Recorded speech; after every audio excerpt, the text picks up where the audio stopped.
और क्या गाजा में युद्ध हार जाएगा इजराइल? क्योंकि इजराइल से आई एक खबर ने दुनिया को चौंका दिया है। रिपोर्ट के मुताबिक गाजा में इजराइल के बहुत से सैनिकों की मौत हुई है और अब वहां सैनिकों की भारी कमी पड़ने लगी है। रिपोर्ट में यह भी दावा किया गया है कि इजराइल के नौजवान फौज में भर्ती नहीं होना चाहते।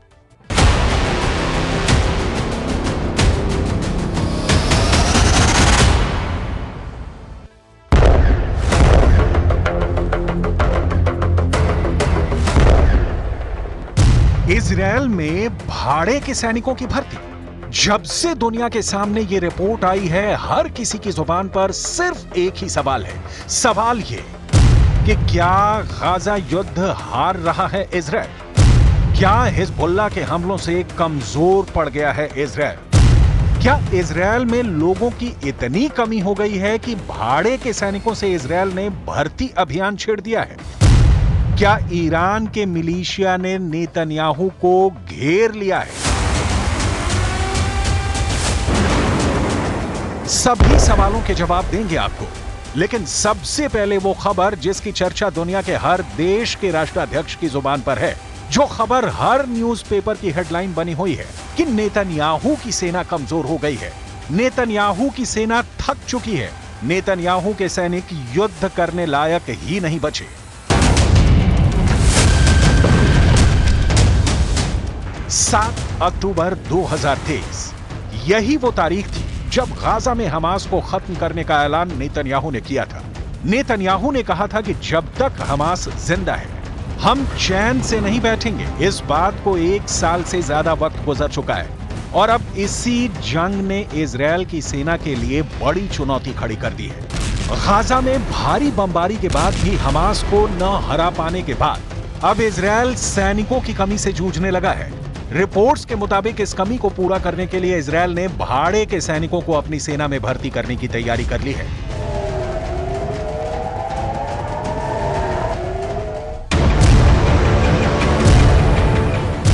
गाजा जंग लड़ते लड़ते इजरायली सेना के हौसले पस्त हो चुके हैं।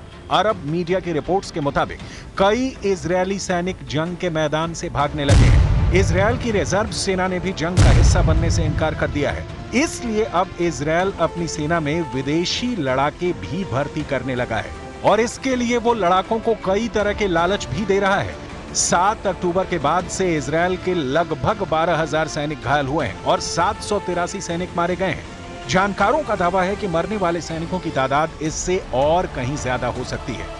रिपोर्ट्स के मुताबिक घायलों में 140 सैनिक ऐसे हैं जो अब कभी भी बिना सहारे के नहीं चल पाएंगे। बंदूक उठाओ, नागरिकता लो। विदेशी मीडिया के मुताबिक इजरायल अपनी फोर्स में भाड़े के सैनिकों को भर्ती करने के लिए तरह तरह की लालच भी दे रहा है। रिपोर्ट्स बताती हैं कि इजरायली सेना ने विदेशी सैनिकों की भर्ती के लिए नागरिकता का भी लालच दिया है।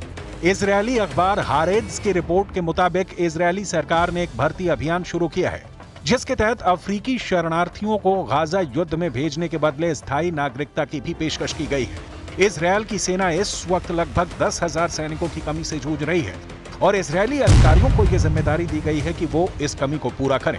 इजरायली अधिकारी ऐसे शरणार्थियों की पहचान करेंगे और उन्हें सेना में भर्ती करेंगे। इजरायली सेना और आंतरिक मंत्रालय की ओर से इन शरणार्थियों को जंग की ट्रेनिंग दी जाएगी। इसके अलावा विदेशों से भी लड़ाकों को भर्ती किया जा रहा है।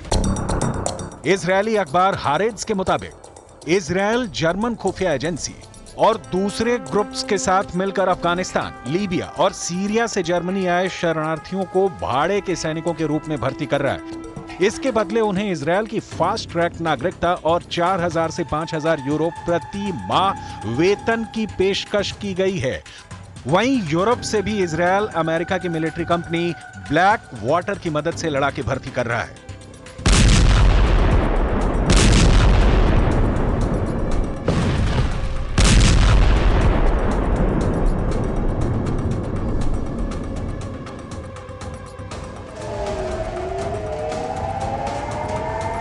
अब इस तस्वीर को देखिए। अभी 4 दिन पहले की ये खबर है जब आईडीएफ ने आधिकारिक तौर पर उत्तरी गाजा में मारे गए अपने सैनिकों के नाम और तस्वीरें जारी की।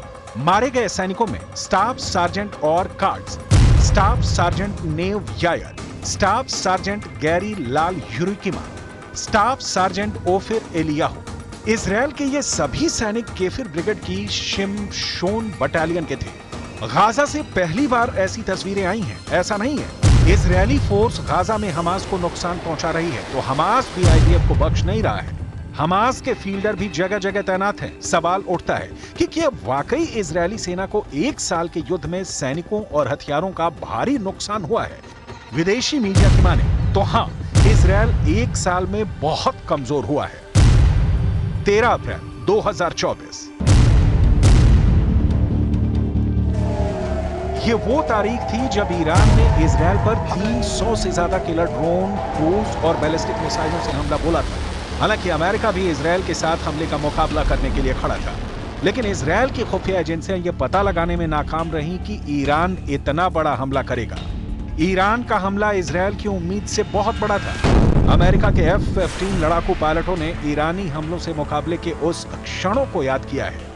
पायलटों ने बताया है कि ईरानी हमले के दौरान एक समय उनके पास फाइटर जेट में मिसाइलें खत्म हो गई, जिसके बाद उन्होंने बंदूकों का इस्तेमाल करना शुरू कर दिया था। अमेरिकी मीडिया को दिए एक इंटरव्यू में F-15 के पायलट ने बताया कि ईरानी हमले का सामना करते समय उनके पास हवा से हवा में मार करने वाली मिसाइलें खत्म हो गई, इसलिए उन्होंने फाइटर जेट में लगी बंदूकों से ड्रोन का मुकाबला किया। उन्हें इसकी उम्मीद नहीं थी जब लगा कि अब जान नहीं बचेगी।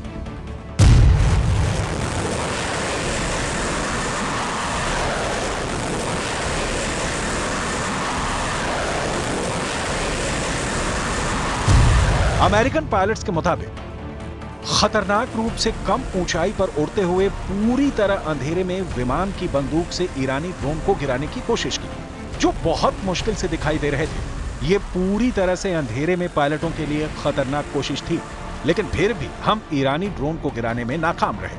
अब एक बार फिर ईरान इजरायल पर हमले की तैयारी में लगा हुआ है और बार बार ईरानी जनरल कह रहे हैं कि इस हमले को इजरायल की पुश्तें भी याद रखेंगी।